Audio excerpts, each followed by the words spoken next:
Welcome to Just the Word, where we're reading through the Bible in 1 year, and I'm Net. Today's reading will come from 2 Samuel chapters 14 and 15. 2 Samuel chapter 14. Joab, son of Zeruiah, knew that the king's heart longed for Absalom. So Joab sent someone to Tekoa and had a wise woman brought from there. He said to her, "Pretend you are in mourning, dress in mourning clothes, and don't use any cosmetic lotions. Act like a woman who has spent many days grieving for the dead. Then go to the king and speak these words to him." And Joab put the words in her mouth. When the woman from Tekoa went to the king, she fell with her face to the ground to pay him honor, and she said, "Help me, O king." The king asked her, "What is troubling you?" She said, "I am indeed a widow. My husband is dead. I, your servant, had 2 sons. They got into a fight with each other in the field, and no one was there to separate them. One struck the other and killed him. Now the whole clan has risen up against your servant. They say, 'Hand over the one who struck his brother down, so that we may put him to death for the life of his brother whom he killed. Then we will get rid of the heir as well.'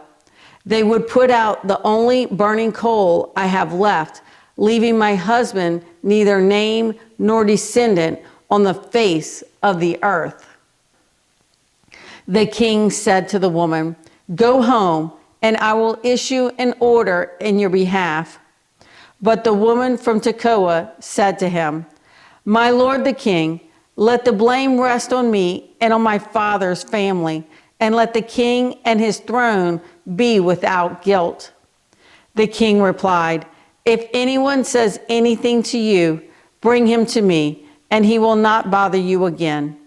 She said, "Then let the king invoke the Lord his God to prevent the avenger of blood from adding to the destruction, so that my son will not be destroyed." "As surely as the Lord lives," he said, "not one hair of your son's head will fall to the ground." Then the woman said, "Let your servant speak a word to my lord the king."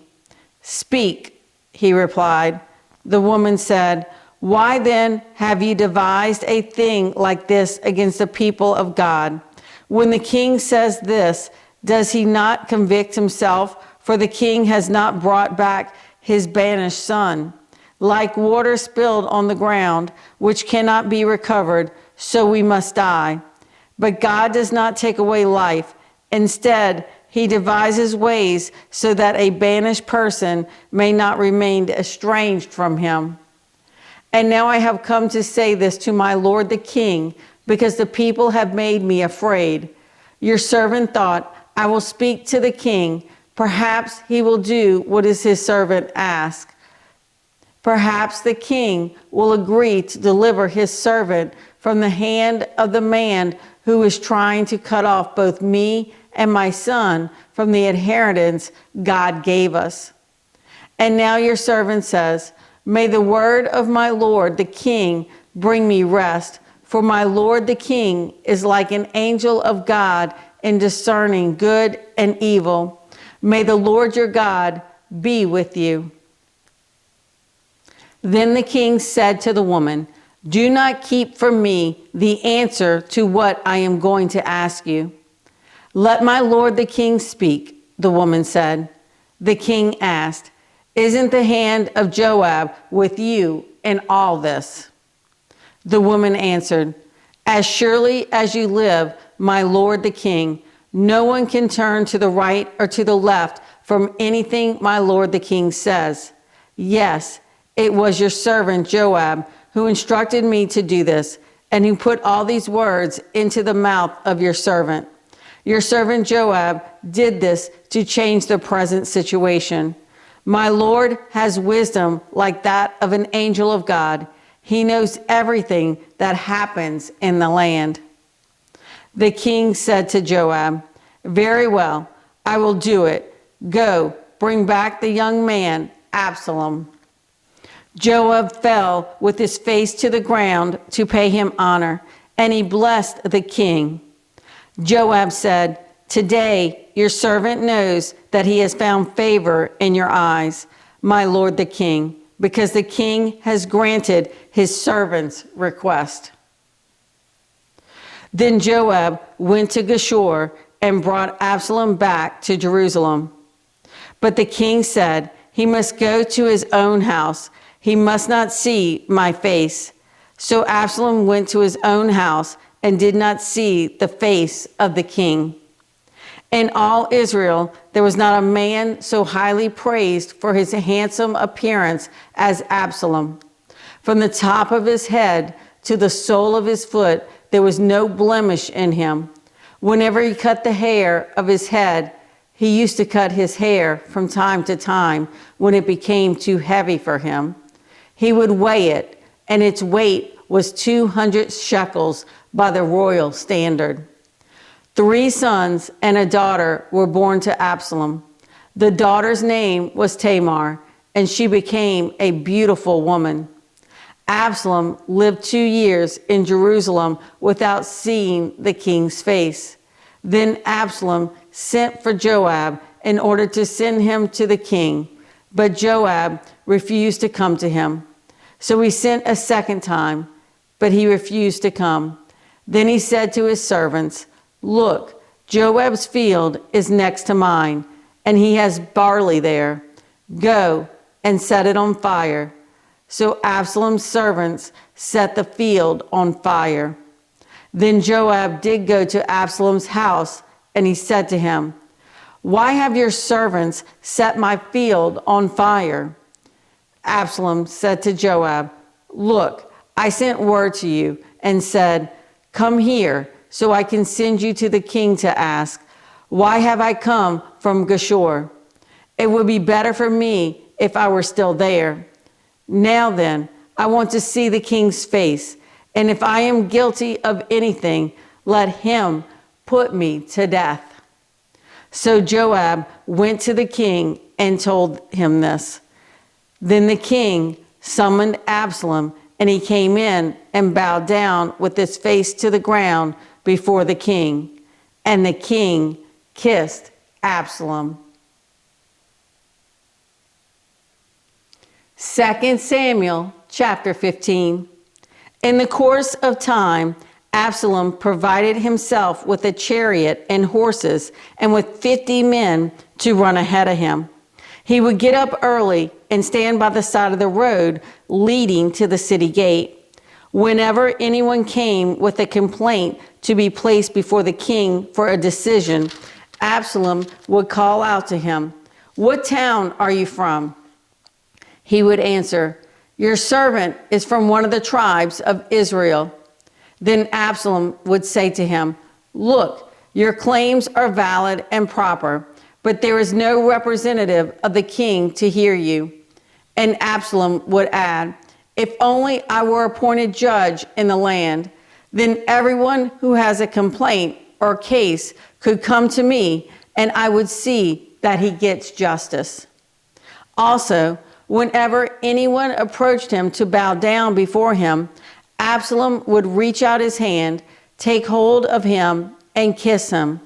Absalom behaved in this way toward all the Israelites who came to the king asking for justice, and so he stole the hearts of the men of Israel. At the end of 4 years, Absalom said to the king, "Let me go to Hebron and fulfill a vow I made to the Lord. While your servant was living at Geshur in Aram, I made this vow. If the Lord takes me back to Jerusalem, I will worship the Lord in Hebron." The king said to him, "Go in peace." So he went to Hebron. Then Absalom sent secret messengers throughout the tribes of Israel to say, "As soon as you hear the sound of the trumpets, then say, 'Absalom is king in Hebron.'" 200 men from Jerusalem had accompanied Absalom. They had been invited as guests and went quite innocently, knowing nothing about the matter. While Absalom was offering sacrifices, he also sent for Ahithophel, the Gilonite, David's counselor, to come from Gilo, his hometown. And so the conspiracy gained strength, and Absalom's following kept on increasing. A messenger came and told David, "The hearts of the men of Israel are with Absalom." Then David said to all his officials who were with him in Jerusalem, "Come, we must flee, or none of us will escape from Absalom. We must leave immediately, or he will move quickly to overtake us and bring ruin upon us and put the city to the sword." The king's officials answered him, "Your servants are ready to do whatever our lord the king chooses." The king set out with his entire household following him, but he left 10 concubines to take care of the palace. So the king set out with all the people following him, and they halted at a place some distance away. All his men marched past him, along with all the Kerethites and Pelethites, and all the 600 Gittites who had accompanied him from Gath marched before the king. The king said to Ittai, the Gittite, "Why should you come along with us? Go back and stay with King Absalom. You are a foreigner, an exile from your homeland. You came only yesterday, and today shall I make you wander about with us when I do not know where I am going? Go back and take your countrymen. May kindness and faithfulness be with you."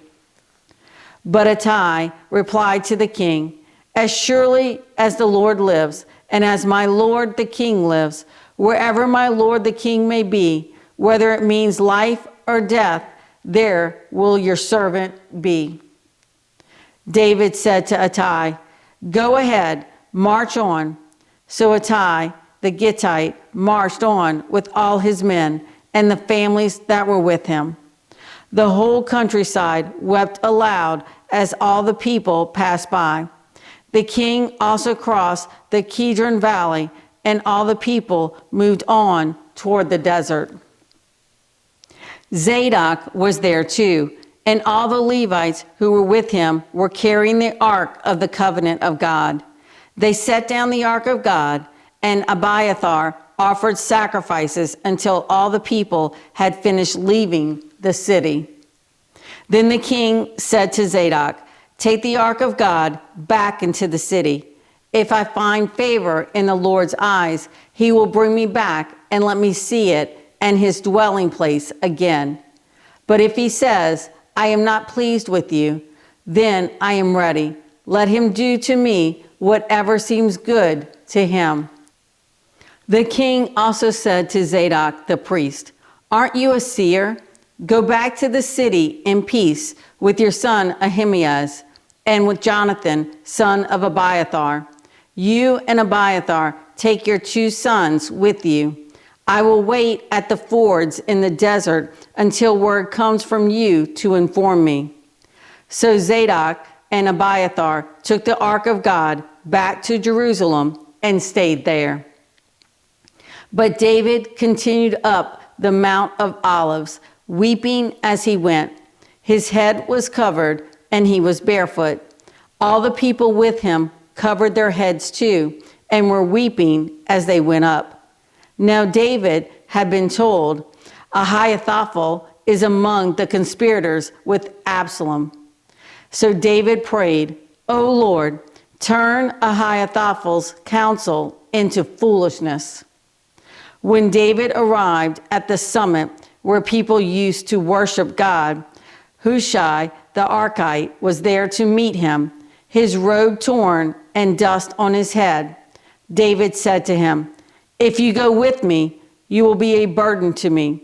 But if you return to the city and say to Absalom, 'I will be your servant, O king. I was your father's servant in the past, but now I will be your servant. Then you can help me by frustrating Ahithophel's advice. Won't the priests Zadok and Abiathar be there with you? Tell them anything you hear in the king's palace. Their 2 sons, Ahimaaz, son of Zadok, and Jonathan, son of Abiathar, are there with them. Send them to me with anything you hear. So David's friend Hushai arrived at Jerusalem as Absalom was entering the city. Thanks for joining Just the Word. See you tomorrow.